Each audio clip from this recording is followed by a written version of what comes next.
like a Hellcat.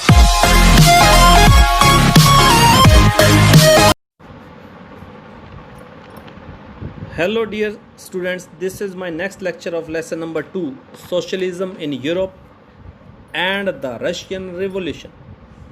Dear students, let's be start. Industrial society and social changes.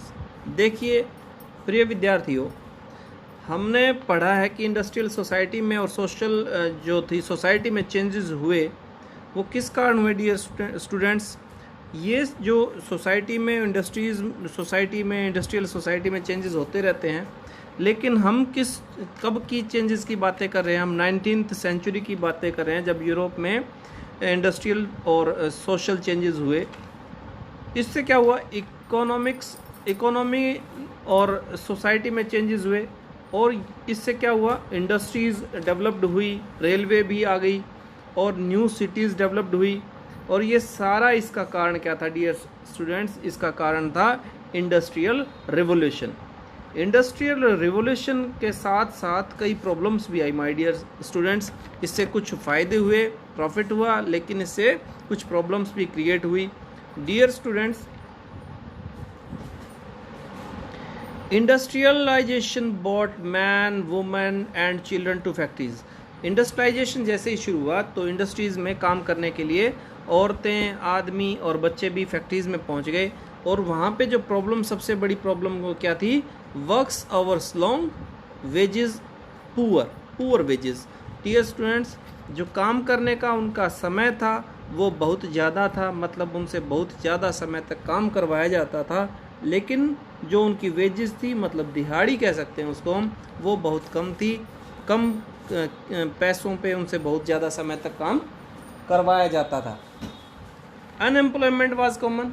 इससे एक परेशानी और create हुई डियर स्टूडेंट्स। अब आप सोचते होंगे कि काम बहुत ज़्यादा करवाया जाता था तो अनएम्प्लॉयमेंट कैसे? डियर स्टूडेंट्स, क्या था, आप लोग देखते हैं, हम अनएम्प्लॉयमेंट के बारे में पढ़ते हैं, एक लेसन आएगा हमारा 10th में। तो अनएम्प्लॉयमेंट क्या था? जब तक इनको काम होता था फैक्ट्रीज़ में तब तक उनको रखते थे। जैसे ही काम उनका नहीं होता था तो उनको काम नहीं था तो उनको छोड़ दिया करते थे। इससे अनएम्प्लॉयमेंट मतलब बेरोजगारी की समस्या बढ़ती जा रही थी। एक और जो सबसे बड़ी प्रॉब्लम थी डियर स्टूडेंट, तो वो थी housing and sanitation work problems. मतलब जैसे जैसे इंडस्ट्रियलाइजेशन हुआ, इंडस्ट्रीज़ के नज़दीक जो लेबर क्लास लोग थे वो इकट्ठे रहने लगे, और वहाँ पे सैनिटाइजेशन की प्रॉब्लम, हाउसिंग की प्रॉब्लम क्रिएट होनी शुरू हो गई my dear students. Then next is coming of socialism in Europe. Socialism in Europe, socialism आपको मैंने बताया था समाजवाद कहलाते हैं डियर स्टूडेंट्स। समाजवाद का मतलब क्या है? ऐसी व्यवस्था जिसमें उत्पादन तथा वितरण, मतलब जब जो उत्पादन हो और उसको बांटा जाए समाज में, पूरे समाज में, इसके ऊपर किसका कंट्रोल हो? पूरी सोसाइटी का कंट्रोल हो, उसे कहते हैं सोशलिज्म कहा जाता है। सोशलिज्म सिस्टम में डियर स्टूडेंट्स सोसाइटी जो थी वो किसके अगेंस्ट थी? प्राइवेट प्रॉपर्टी के अगेंस्ट। मतलब वो कहते थे, मैंने अभी बताया आप लोगों को, जो सोसाइटी में प्रॉपर्टी है, किसी की भी प्राइवेट प्रॉपर्टी नहीं होनी चाहिए, वो किसकी होनी चाहिए? सबकी होनी चाहिए। सोसाइटीज जो सोशलिस्ट थे डियर स्टूडेंट्स, वो क्या चाहते थे? Socialist wanted a society as a whole should control the private property.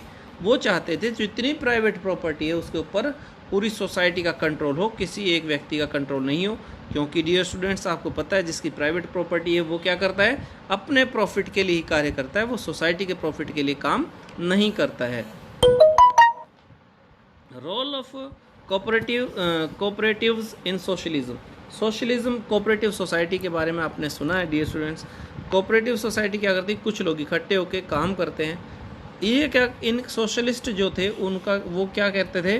वो एंकरेज करते थे, कोऑपरेटिव को एंकरेज करना था उनका काम, एंड रिप्लेस कैपिटलिस्ट एंटरप्राइजेस। और जो कैपिटलिस्ट जो एंटरप्राइजेस थे उनको रिप्लेस करना था।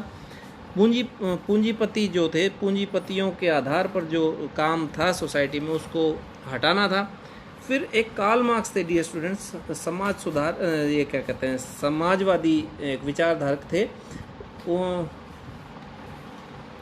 कई लोगों ने इसके बारे में जो सोसाइटी में कई लोगों ने who would have given the ideas for change, कई लोगों ने चेंज का आइडिया, सोसाइटी में चेंज करने का आइडिया दिया। उसमें बहुत से लोग थे, उसमें कार्ल मार्क्स भी थे, लुइस थे एक, और एक कार्ल मार्क्स थे, एक फेडरिच थे। आपको मैं बता देता हूँ डियर स्टूडेंट्स, 1818 में कार्ल मार्क्स का जन्म हुआ और 1883 में इनकी मृत्यु हुई लंदन में। और इनका जन्म जो हुआ था वो पर्शिया में हुआ था डियर स्टूडेंट्स। वो क्या चाहते थे, कार्ल मार्क्स क्या चाहते थे, workers over through capitalism and rule on private property. वो चाहते थे जो वर्कर्स हैं वो क्या करें, कैपिटलिज्म मतलब पूंजीवाद को उखाड़ कर फेंक दें, and rule on private property, और प्राइवेट प्रॉपर्टी के ऊपर खुद ही प्रभुत्व जमा लें। फॉर्मेशन ऑफ सोशलिस्ट पार्टीज, और क्या किया, सोशलिस्ट समाजवादी पार्टियों का गठन होना शुरू हो गया। Demand reduction of working hours, और उनकी एक डिमांड थी डियर स्टूडेंट्स, वो क्या थी कि जो वर्किंग आवर थे जो अनलिमिटेड थे, लिमिट नहीं थी, कितने भी समय उनसे बहुत ज़्यादा काम करवाया जाता था लो वेजेस के ऊपर। तो उनकी सबसे बड़ी मांग ये थी कि वो जो वर्किंग आवर्स थे उनको रिडक्ट किया जाए, कम किया जाए डियर स्टूडेंट्स। आज के लिए इतना ही। Wait for my next lecture. Thank you my dear students.